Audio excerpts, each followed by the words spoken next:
Ni nani mzuri wa kufuata, mzuri wa dini kuliko yule ambaye ameusalimisha uso wake kwa Allah tabaraka wa taala, akawa ni mukhlis, akafanya ihsan kwa kutenda yale ambayo ameelekezwa na wale waliotumwa na Allah kuja kumuelekeza mwanadamu, na akafuata mila ya Ibrahim, mila ambayo ni hanifa, ni mila ya kuelekea kwa Allah tabaraka wa taala, ukajisalimisha kwa Allah tabaraka wa taala, ukayaelekeza matendo yako yote kwa ajili ya Allah tabaraka wa taala, na ukaacha mila zote na desturi zote ambazo haziendani, ni kinyume na utaratibu na desturi na mila ya Uislamu. Hii ni neema kubwa. Mfumo huu ni mfumo kamili. Dini ya Uislamu ni dinun kamil, dini iliyokamilika kuanzia itikadi. Ukisoma itikadi ya Uislamu haina ghumudh, haina mafundofundo wala kufungwa, tofauti na itikadi nyingine. Kuna itikadi ziliwapelekea wale wafuasi waone kwamba hii si dini. Mfano itikadi ya utatu. Itikadi ya utatu imewashinda kwenye itikadi hiyo. Mungu huyo ni baba, Mungu huyo amegawanyika katika mtoto, Mungu huyo amegawanyika katika Roho Mtakatifu. Kimoja alafu kimegawanyika katika tatu.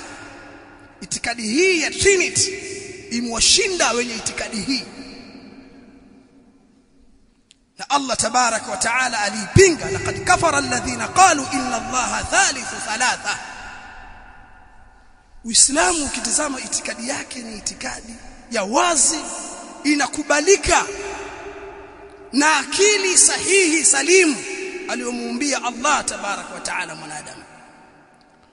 Uislamu ukitazama ibada, mafunzo ya ibada tunaozifanya, tuliofundishwa, ni mafunzo yako wazi, yanakubalika kisheria, kiakili, kimaumbile ya mwanadamu. Ukitazama miamala mbalimbali ya nikah, ya ndoa, miamala ya biashara, utauona Uislamu ni dini iliyokuwa kamili kabisa. Mafunzo yake ni mafunzo bora, mazuri, hayana mfano. Tizama kwenye ndoa, namna sisi tulivyofundishwa jambo la ndoa, kuoa. Mfano kuoa mwanamke zaidi ya mmoja, dini yetu imetufundisha hivyo. Jambo hili laendana, chilia mbali sheria yenyewe, akili ya mwanadamu, maumbile ya mwanadamu, mwanaume kuoa zaidi ya mke mmoja. Wale ambao wana mmoja tena kwa uhai na kifo wanatatizika sana na jambo hili. Maumbile yao yakinzana na utaratibu wa dini yao. Ndio maana maeneo walojikita watu hao wa mke mmoja kwa uhai, kwa maisha na kifo, ni maeneo yanaongoza kwa takwimu ya juu kabisa ya ukimwi. Yawezekana mtu ana mke mmoja katika dini yake, lakini ana vimada 11.